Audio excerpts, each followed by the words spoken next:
On a Sunday morning in Lagos, a man stumbled through the gates of Covenant Light Assembly reeking of the street, his clothes hanging off him in rags, his feet bare and cracked, his eyes wild and darting. He muttered to himself. He laughed at nothing. He swatted at the air like something invisible was following him. The ushers saw him coming and moved to block the entrance. A woman in the front row pulled her handbag closer. A deacon whispered into the ear of the head of security. Children pointed. Adults pretended not to stare. The children who pointed were quickly hushed by parents who did not want to appear rude, even though the thing they were teaching their children in that moment was not courtesy, it was erasure. It was the art of making a person disappear by refusing to look at them. Nobody knew his name. Nobody asked. What they did not know, what none of them could have imagined, was that this man had a PhD in theology from the University of Edinburgh, that he had pastored congregations across 3 continents, that he had been handpicked by the general overseer himself to take over leadership of Covenant Light Assembly, that his name was Pastor Emeka Obi, and that he had made a decision before he ever set foot in Lagos, to arrive not with a motorcade and a press release but with bare feet and torn clothes and the smell of someone the world had thrown away. He wanted to see who they really were. What he found would change everything. Hello friends, welcome to today's story. If you enjoy powerful African stories with deep moral lessons, please like this video and subscribe to the channel. And tell us in the comments, where in the world are you watching from? We love hearing from you. Now let us begin. Because what happened inside the walls of this church on that ordinary Lagos Sunday was anything but ordinary. Emeka Obi was 44 years old, and he had spent the better part of 2 decades learning one thing that most men spend their whole lives avoiding: that people are not what they appear to be when someone important is watching. He grew up in Enugu, the second son of a civil servant father and a schoolteacher mother who dragged the family to church every Sunday without fail. As a boy, Emeka loved the songs, loved the feeling of something larger than himself pressing against the inside of his chest. He believed, sincerely and without apology, that the church was the one place on earth where the poor and the powerful sat in the same room and were considered equal before God. He had held this belief with the fierce simplicity of a child who has not yet learned how thoroughly the world complicates simple things. That belief would be tested sooner than he expected. When Emeka was 17, his father fell ill. The illness came suddenly and it was expensive. The kind of expensive that does not announce itself gradually but arrives all at once and restructures everything around it. School fees, house rent, food budget, everything had to be renegotiated against the new and urgent cost of keeping a man alive. His mother went to the church, their church where they had faithfully paid their tithes for 11 years, and asked the leadership for help. Not for charity. Just a loan. Something to cover the hospital bills until his father could return to work. The pastor at the time was a man named Bishop Nonso Agbo, a man who wore Italian shoes and drove a Land Cruiser and whose children attended schools in the United Kingdom. Bishop Agbo listened to Emeka's mother with his hands folded on his desk, nodded several times, and then told her that the church's finances were under strain and that the family should trust God. He said it with the practiced warmth of a man who had delivered this particular message many times. He said it while seated behind a mahogany desk. He said it while his secretary brought him a cup of tea. They trusted God. Emeka's father died 3 months later. Emeka did not leave the church. He could have. Many men in his position would have. But something else happened instead, something quieter and more dangerous. He began to watch. He began to pay attention to the gap between what people said they believed and how they actually behaved. He became a student not just of scripture but of human nature. He noticed the way the church's warmth flowed like water, finding the easiest channels, flowing toward those who could give back, pooling around the comfortable and the connected, leaving the others dry. And by the time he enrolled at the University of Nigeria to study religious studies, he had already developed a theory that would define the rest of his life. The theory was simple: status distorts behavior. When people know they are being watched by someone powerful, they perform. They are generous, patient, welcoming, kind. But strip away the audience, make the observer invisible, make them appear powerless, make them look like someone who has nothing to offer, and the truth comes out. Not the truth they perform on Sunday. The truth they live on every other day. Emeka did not become bitter. He became deliberate. He became the kind of man who tested before he trusted.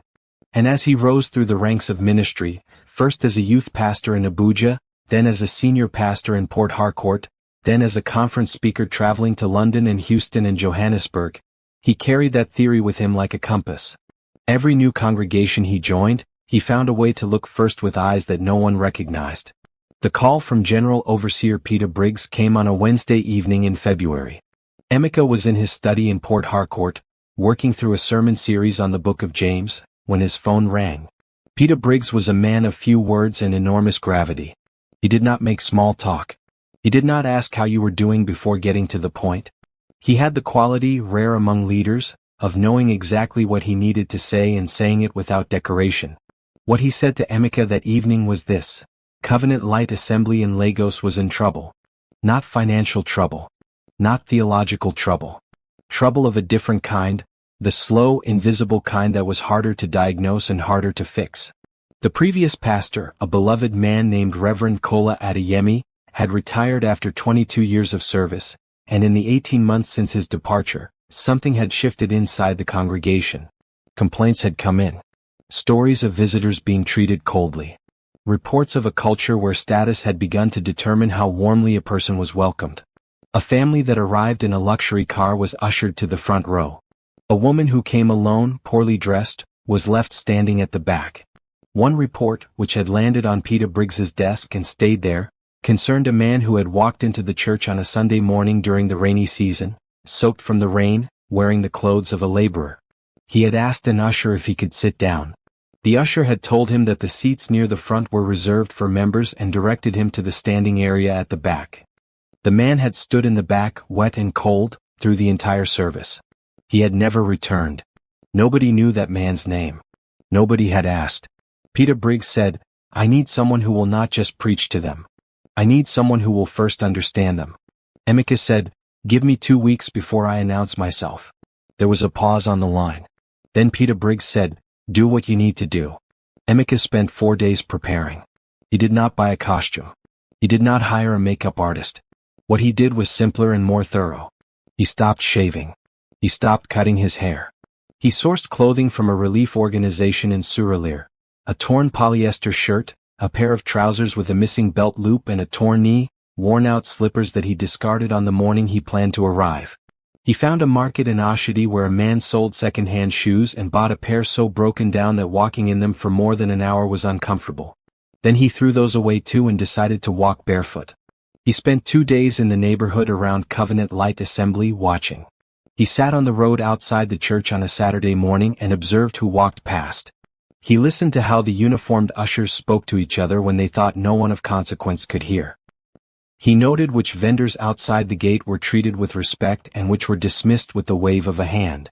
He was building a map, not of the physical layout of the church but of its social architecture. Who deferred to whom? Where the invisible lines were drawn. Where the warmth lived and where it did not. The social architecture of a congregation tells you more about its health than any financial report or attendance figure. Emeka had learned this the hard way in his first senior pastorate in Abeokuta, when he had walked in confident and prepared and had not understood for nearly a year why his sermons were landing without producing lasting change. The structure of the place had been pulling against everything he was trying to build, and he had not seen it until it was almost too late. He would not make that mistake again. On Saturday night he slept in his car parked 3 streets away. He wanted to arrive with the weariness of someone who had no comfortable place to sleep. He wanted to feel in his body something close to what a person in genuine need would feel before they gathered the courage to approach the gate of a church and ask for help. Sunday morning he walked. The gates of Covenant Light Assembly opened at 7:30 for the 8 o'clock service. By 7:45 the compound was already filling with worshippers. Cars lined the side streets. Women in lace and men in agbada moved through the gates with the ease of people who belonged. The ushers in their white uniforms stood at attention, greeting the regulars with practiced smiles. The air smelled of perfume and pressed fabric and the particular kind of hope that rises off a congregation that believes the day will be good. Emeka arrived at 7:52. He came from the direction of the main road, walking slowly, dragging one foot slightly as though it hurt.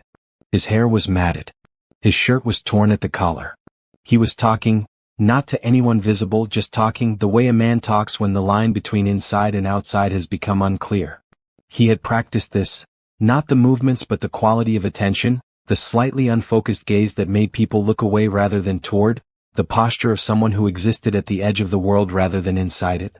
The first usher to see him was a young man named Biodun, 23 years old, recently promoted to head of the youth ushering unit, proud of his uniform and his position. Biodun watched Emeka approach and his face went through 3 expressions in rapid succession: surprise, disgust, and then a kind of studied blankness that was its own form of contempt. It was the look of someone who had already made a decision and was simply waiting for the moment to implement it. Emeka walked to the gate. Biodun stepped into his path. He did not shout. He was not aggressive. He simply positioned his body in a way that communicated, with complete clarity, that the person approaching did not belong here and would not be entering. He said, quietly but firmly, that the service was for members and that perhaps Emeka would like to go and find somewhere to eat breakfast. Emeka said he was hungry and asked if he could come in and sit. Biodun told him the church was not a feeding center. He said it without apparent cruelty, in the tone of a person delivering a policy rather than making a choice. That tone was, in some ways, worse than cruelty would have been. Cruelty at least acknowledges that the other person is present. The tone Biodun used suggested that the decision had been made by something larger than either of them, by a rule, by a system, by the nature of things, and that Biodun himself was simply the instrument of its application. Emeka nodded and moved away from the gate. He did not leave. He sat on the low concrete wall at the edge of the church compound and watched the rest of the congregation arrive. Over the next 90 minutes, Emeka conducted 7 separate attempts to enter the church or receive simple human kindness from its members. He recorded every interaction in his memory with the precision of a researcher who understands that the details are the data. The second attempt, he approached a group of 3 women standing near the entrance, waiting for a friend. He asked simply if anyone had water. One of the women looked at him, then looked at her companions, then said she did not have any. She was holding a bottle of Nestle water in her left hand. She was not lying with malice. She was lying with the automatic reflex of someone who did not want to be drawn into an obligation, and whose hand had become invisible to her own awareness the moment the inconvenient request arrived. The third attempt. A man arrived in a black Mercedes SUV and stepped out carrying a Bible and a box of chin-chin he was bringing for a fellowship meeting. As he walked past, Emeka said good morning. The man did not respond. He did not look up. He adjusted the box in his arms and walked through the gate without a word. He was not a rude man by reputation. People who knew him would have described him as friendly, generous even, someone who gave readily to causes he believed in and who treated his colleagues with warmth. But something happened in the gap between the curb and the gate. Some calculation performed below the level of awareness, and the result was that a man said good morning and received nothing in return. The fourth attempt. Emeka approached one of the junior ushers, a woman named Shade, and told her he had come to worship and asked whether he could enter the sanctuary. Shade told him he was welcome to stand at the back. He walked inside. 3 rows from the back, he found a seat at the end of a pew that had space for 3 more people. A man in a senator-style agbada came in moments later, looked at Emeka and called Shade over. Shade came and, with lowered eyes and a quiet apology directed at the man in agbada rather than at Emeka, asked Emeka to move so that the man could sit with his family. Emeka moved. The family that came in after the man in agbada was 4 people. The pew held 7. There had been room for everyone. But the room that existed on paper did not exist in the social reality of that pew, where a man in torn clothes made certain categories of seat unavailable by occupying them. The fifth attempt. He found a corner near the children's section where a woman had set up a small table with water and snacks for the children's ushers. He stood nearby, quietly, and after a moment said he was thirsty. The woman told him those refreshments were not for everyone. She said it with the brisk efficiency of someone managing a resource and preventing its misallocation. The sixth attempt. During the praise and worship session, Emeka stood with the congregation and tried to participate. The woman beside him shifted away, not dramatically, not insultingly, just incrementally, the way a person creates space between themselves and something they find uncomfortable. The man on his other side moved to a different row entirely. The seventh attempt. He approached an elderly man sitting alone in the back row, someone who appeared to be a visitor himself, and simply said hello and asked if the seat next to him was taken. The elderly man looked at him for a long moment and said, "Sit down, my friend. You look tired." His name was Alhaji Musa. He was 71 years old. He had come to the service because his granddaughter attended this church and had invited him. He was not a Christian. He had come out of love for his granddaughter and respect for the sincerity with which she lived her faith. He shared his handkerchief with Emeka because Emeka had begun to sweat in the heat. He said, "Do not mind them. God sees." It was the most theological statement anyone would make to Emeka that morning, and it came from a man who did not share the theology of the institution around him. Emeka sat with Alhaji Musa through the entire service. He listened to the sermon, delivered by a guest minister, a young man named Pastor Femi who preached with energy and genuine skill on the topic of love your neighbor as yourself. The congregation applauded. People shouted amen. Several stood and raised their hands. The building was alive with the sound of a community that believed deeply in the principle being preached to them. Emeka watched all of it. After the service, Emeka did not leave immediately. He sat with Alhaji Musa while the congregation filed out, watching the way the social order reasserted itself now that the formal proceedings were over. The sanctuary, which during the sermon had been a space of declared equality, every soul the same before God, became again what it was the rest of the week. A room organized by who you were, who you knew, and what you could offer. Pastor Femi was surrounded immediately by a cluster of well-dressed men and women, shaking his hand, taking photographs, inviting him to lunch. The man in the Igbada from the fourth pew was among them, laughing easily, his hand on the guest minister's shoulder. Biodun from the gate was standing nearby looking proud, as though proximity to the important people validated his earlier decisions. It was the same instinct, expressed in different contexts. Align yourself with status, distance yourself from its absence. The contrast was not subtle. 30 minutes earlier, Pastor Femi had stood at that same pulpit and preached with genuine passion about the commandment to love your neighbor. He had used examples. He had made the congregation laugh at one point and grow quiet at another. He was a gifted communicator and his belief in the message appeared sincere.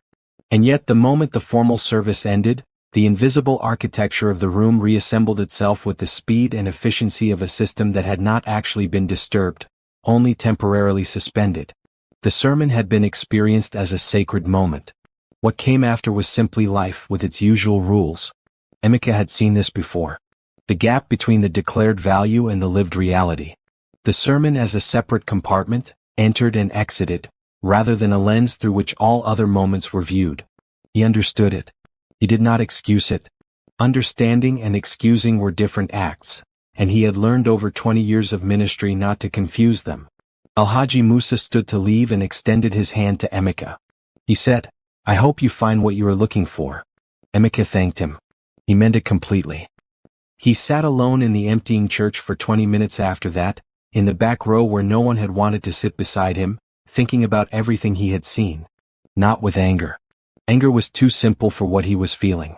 What he felt was something closer to grief, a grief mixed with clarity. He had seen this before. He had seen it in churches in Abuja and in Houston and in Johannesburg. The institution built to make every person feel equally loved had developed, quietly and without anyone deciding it, its own invisible hierarchy, its own unspoken protocols about who deserved warmth and who did not. The most striking thing was not the cruelty, because there had been no cruelty, not really. What struck him was the absence of attention. Most of the people who had passed him that morning had not made a decision about him. They had simply not registered him as someone toward whom a decision needed to be made. He was in a category that existed below the threshold of active choice. The category of person whose presence does not constitute a request, does not create an obligation, can be passed without anything being owed. That invisibility was not hatred. It was something quieter and harder to address. It was the result of a formation, years of formation, in which certain types of people had simply never been placed within the circle of active moral concern. He also thought about Alhaji Musa. One man out of an entire congregation. One man who was not even a member of this faith. One man who had offered his handkerchief without calculating whether it was worth it. Who had looked at a stranger in torn clothes and registered, without effort or deliberation, that this was a person who was tired and ought to sit down. That mattered. It mattered more than all the rest of it combined. Because it was proof, in the middle of all the evidence pointing the other way, that this thing was possible. That it happened. That somewhere in the current of the institution, the original water was still flowing. Emeka spent the following Sunday in the same way, this time arriving even earlier and staying even later. He spoke to more people. He was turned away more consistently. A woman from the Women's Fellowship told him there was a program for the homeless at a church down the road, giving him directions with the efficiency of someone who had found the correct category for his situation and was filing him appropriately. A teenage boy laughed at him and was not corrected by the adult standing nearby. A deacon physically guided him away from the front of the church and toward the street, not roughly, but with the firm pressure of someone moving furniture. But he also found 3 more people who treated him like a human being. There was Sister Ngozi, a 40-something woman in the choir who came out after rehearsal and asked if he had eaten, then went back inside and brought him a meat pie and a bottle of water from the choir refreshment table. She sat with him while he ate and did not ask him any uncomfortable questions. She just talked about the weather, about how long she had been in the choir, about her daughter who was preparing for university examinations. She spoke to him the way you speak to someone you are not managing but simply being with. There was a quality of ease in how she sat beside him that suggested she had not weighed the social cost of the position before taking it. There was Brother Tund, a young man who worked as one of the church drivers, who saw Emeka sitting outside on the concrete and disappeared without a word, then returned 2 minutes later carrying a plastic chair. Just a chair. Nothing else. He set it down beside Emeka without explanation or ceremony, and without waiting to be thanked. He went back to washing the church vehicles with the unhurried movement of someone for whom a small kindness was not an event but simply the next thing that needed doing. And there was a small girl, perhaps 8 or 9 years old, who walked past Emeka on her way out with her parents, stopped, reached into her Sunday school bag and pulled out a biscuit. She held it out to him. Her mother saw, looked embarrassed, and tried to pull her away with the low urgent pressure of a parent trying to prevent a social complication. The girl resisted, pushed the biscuit into Emeka's hand with the directness of someone who had made up her mind and was not open to revision, and then allowed herself to be led off. She looked back at him once. Her expression was not pity. It was simply the expression of someone who had done what they came to do. Emeka held the biscuit for a long time before he ate it. A grown man, a theologian, a pastor who had spoken in conference halls across 3 continents, sitting on a concrete wall outside a Lagos church holding a biscuit given to him by a child who could not have been more than 8 years old and who had understood, without instruction, something that most of the adults around her had forgotten. On the Monday following his second Sunday of observation, he called General Overseer Peter Briggs. He said, "I am ready. I know what I am dealing with and I know what needs to happen." Briggs asked when he wanted to be formally introduced. Emeka said, "This coming Sunday." The announcement had been made the previous week by the church administrator. A brief, formal notice that the new senior pastor would be presented to the congregation on Sunday morning and that all members were expected to be in attendance.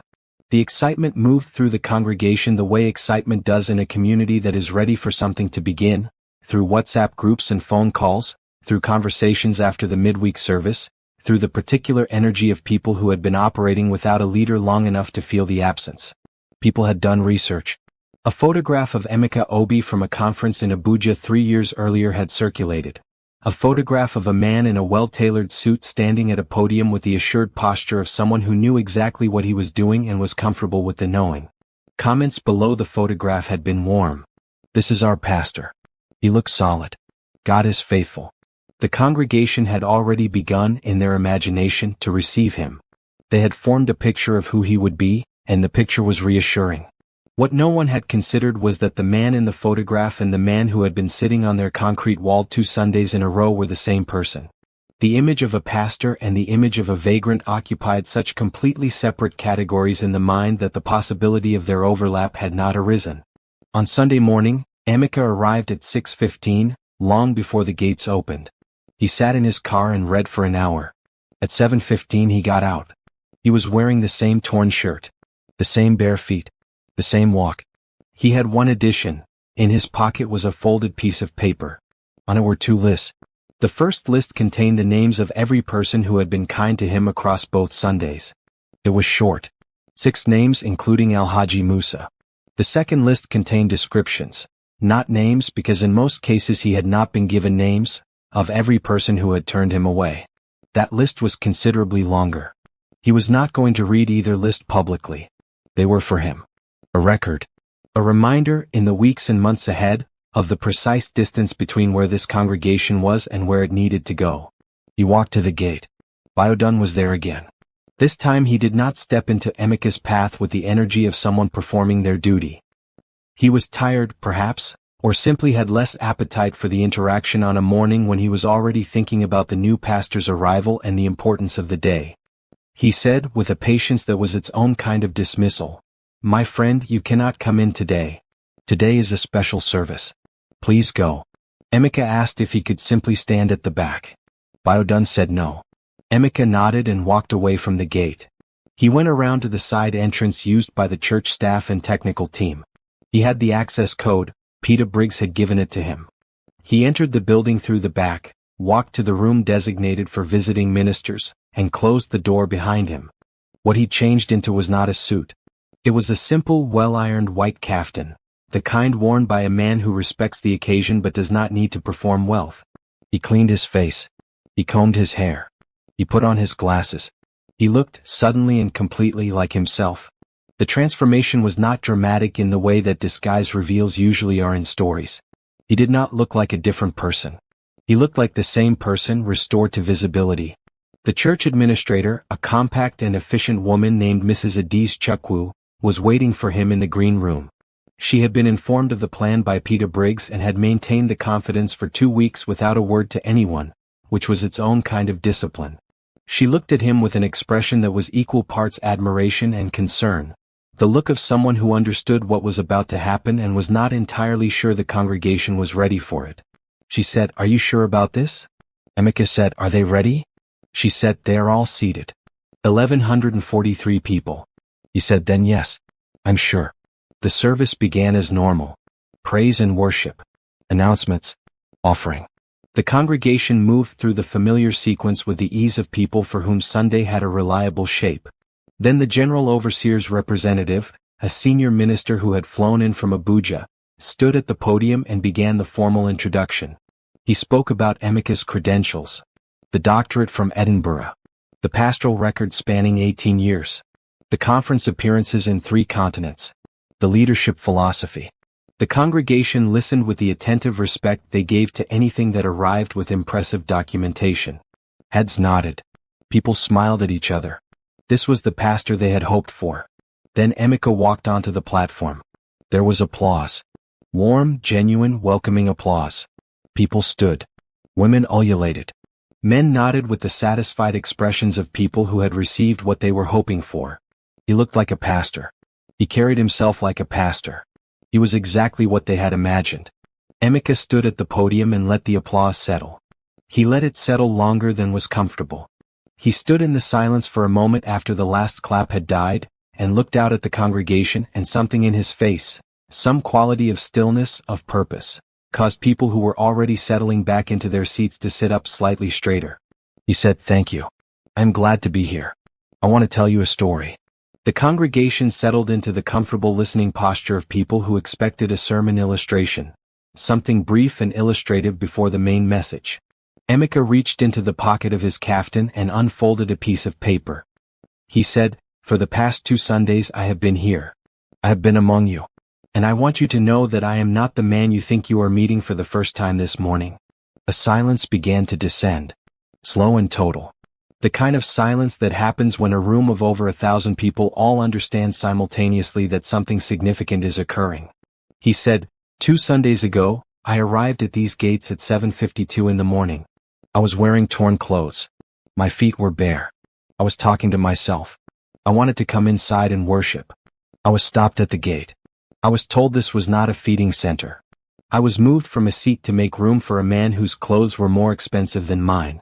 I asked for water from a woman who was holding water in her hand, and she told me she had none.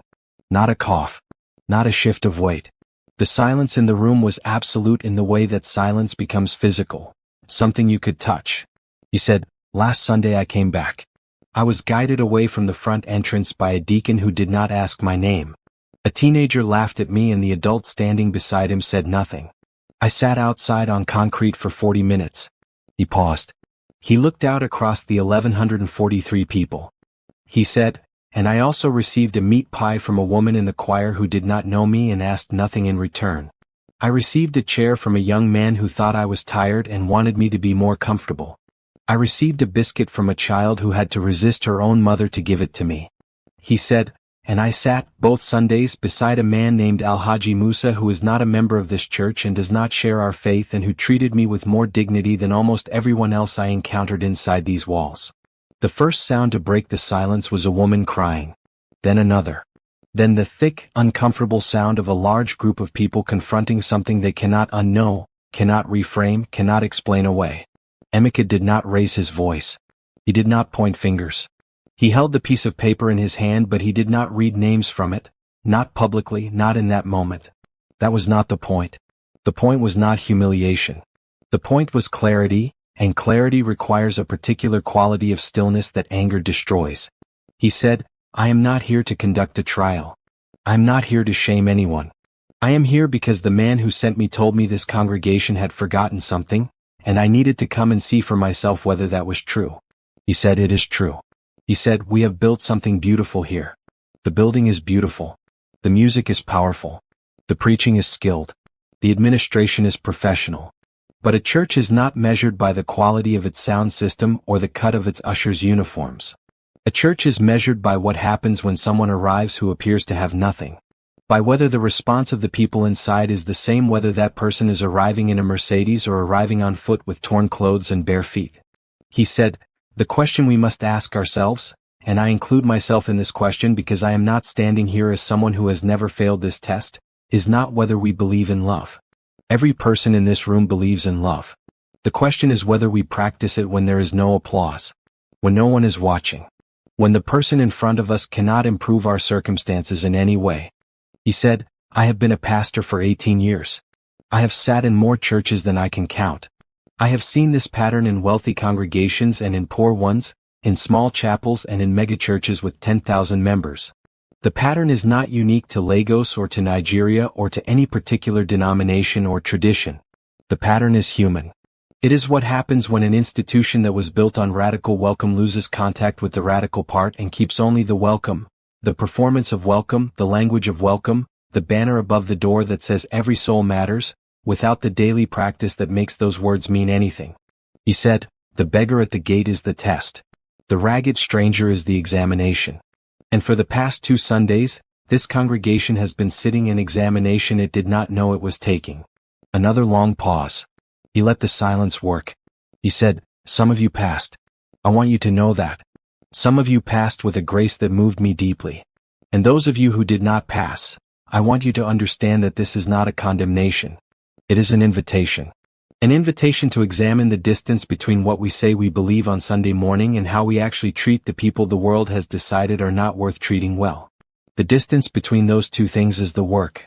That distance is what we are here to close, every single week, in every ordinary interaction, in every moment when no one important is watching. He folded the piece of paper and put it back in his pocket. He said, let us begin. What followed was unlike anything Covenant Light Assembly had seen in its 23 years of existence. Biodun, the usher from the gate, stood up from where he was seated with the ushering team and walked to the front of the church. He was 23 years old and he was crying, which is not a thing young men in Lagos do easily in public. He stood at the microphone and said, I turned him away. I told him the church was not a feeding center. His voice broke and he steadied himself. He said, I did not know who he was. But that is not why it was wrong. It was wrong before I knew who he was. He stood there for a moment longer, then walked back to his seat. The congregation absorbed this in silence.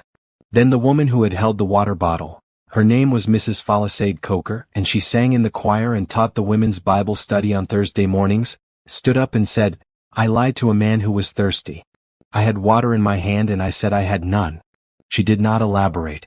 She did not explain herself or provide context. She sat down. The man in the Igbada did not stand.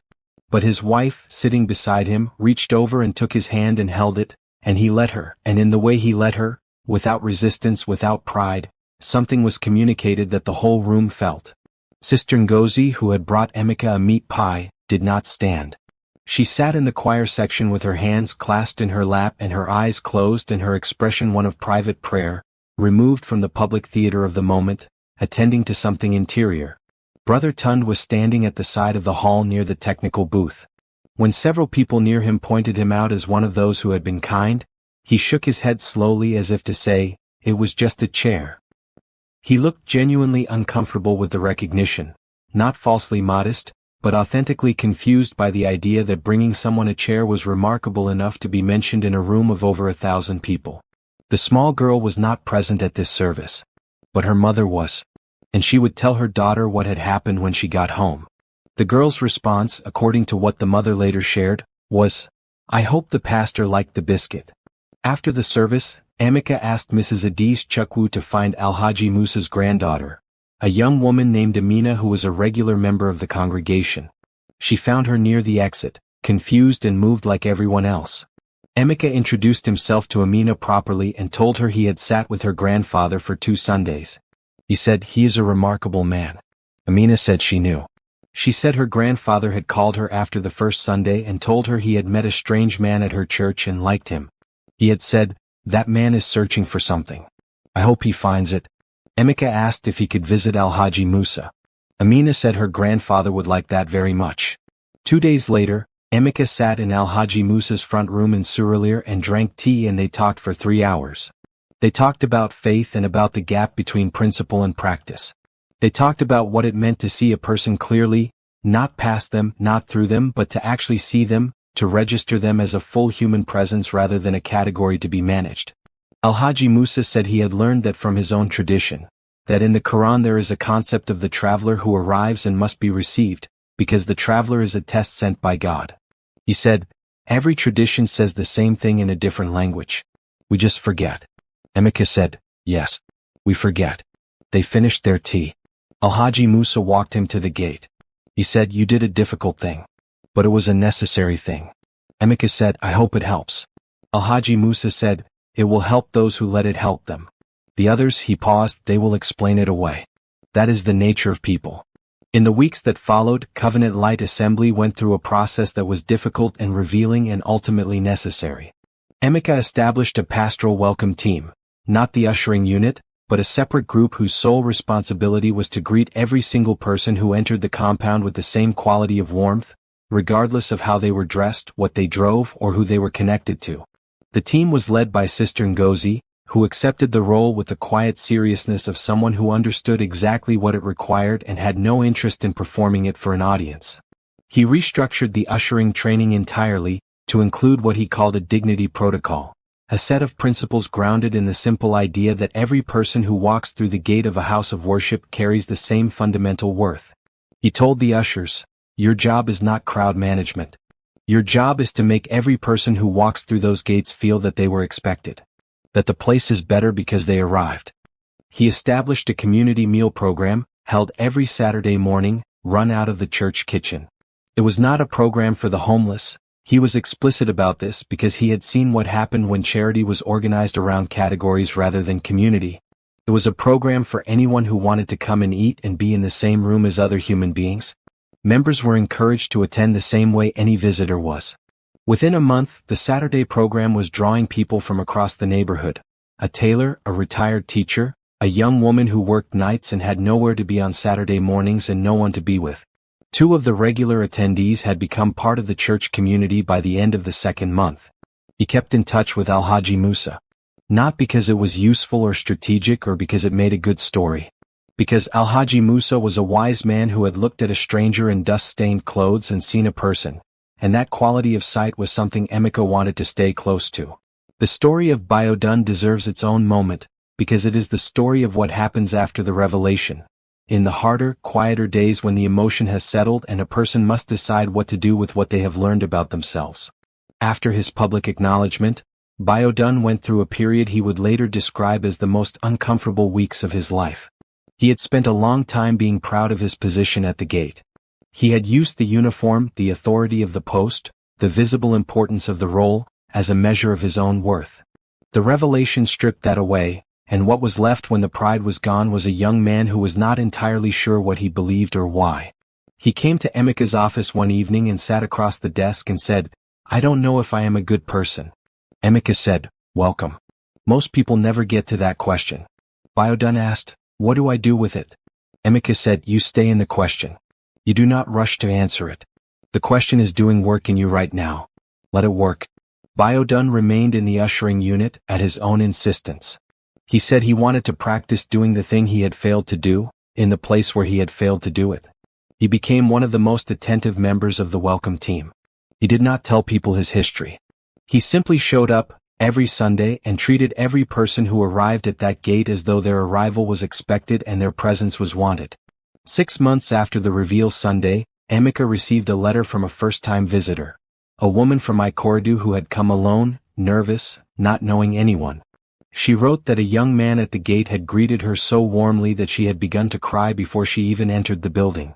She said she had felt, in that moment, that she had come to the right place. The young man had not given his name. But Emeka knew exactly who it was. Emeka Obi had conducted this test before in other churches, other cities. But Covenant Light Assembly taught him something he had not expected. He had gone in anticipating a congregation that was uniformly cold, a community so captured by status that genuine kindness had been entirely squeezed out of it. What he found was more complicated and more hopeful than that. He found a congregation in which the culture of the institution had pulled most people in a direction they would not have chosen if they had stopped to think about it. The coldness was not malice. It was momentum. It was the accumulated weight of small, unconsidered choices made over years.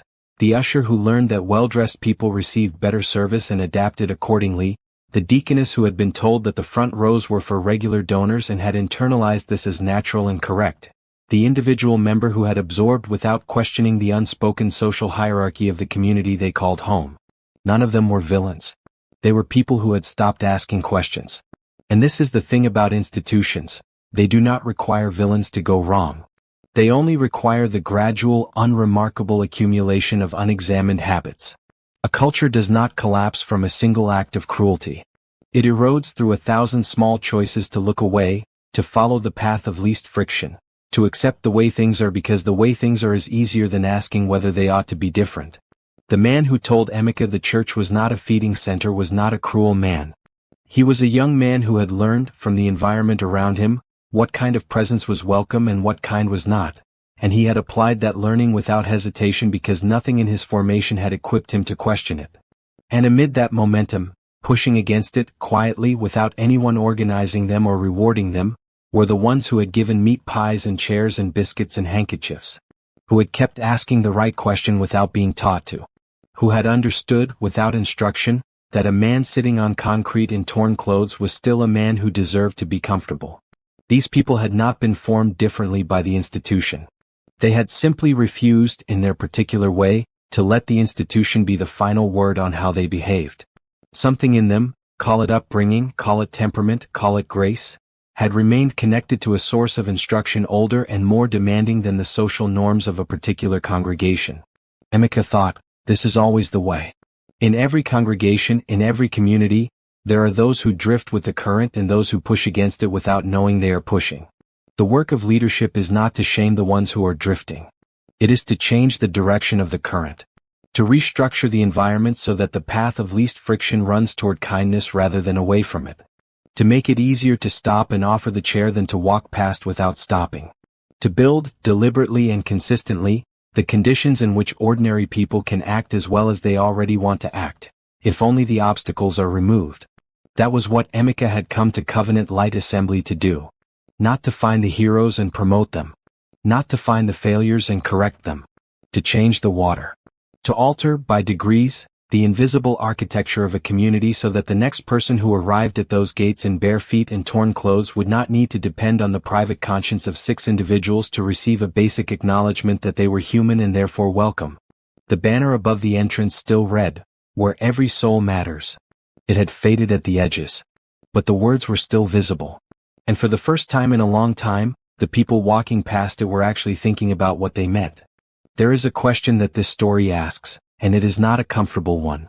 The question is not, would you have turned the man away? Most of us would like to believe we would not have. Most of us carry a self-image in which we are the one who offers the chair, who shares the water, who sits beside the man nobody else wants to sit beside. We have practiced this self-image in our minds for so long that we have come to treat it as a fact about ourselves rather than an aspiration. The real question is more specific and more difficult. What are the institutions, communities, and habits of mind that you have absorbed without examining? What current are you drifting in, and where is it taking you, and are you awake enough to know? Because the people who walked past Emeka that morning did not think of themselves as the kind of people who walk past a man in need. They were church-going people, praying people, people who gave to offering and attended midweek service and considered themselves part of a community that loved God and tried to do right. In their own self-understanding, they were good. The gap between that self-understanding and what actually happened at the gate was not a gap of malice. It was a gap of sleepiness. The man in the dust demands that you wake up. And that demand does not arrive at a convenient time. Emeka Obi arrived at a church in Lagos with bare feet and torn clothes, and nobody knew who he was. The way people treated him had nothing to do with who he turned out to be and everything to do with who they already were. That is always the truth of these moments. The test does not create the character. It reveals it. The beggar at the gate is not a stranger. The beggar at the gate is the mirror. And the reflection you see in that mirror, the way you respond when there is nothing to gain, when no one of consequence is watching, when the person in front of you appears to have nothing to offer, that reflection is the most honest portrait you will ever have of yourself. Alhaji Musa knew this. A little girl with a biscuit knew this. A man who carries a plastic chair to someone sitting on concrete knows this. The question is whether we will let ourselves know it too. If this story moved you, if it made you think about the way you treat the people the world has decided are not important, we would love to hear from you in the comments below. What is the lesson you are taking from this story today? And if you enjoy stories like this, stories of real human truth told with depth and honesty, please like this video and subscribe to the channel. We have many more powerful stories waiting for you. Thank you for watching. We will see you in the next one.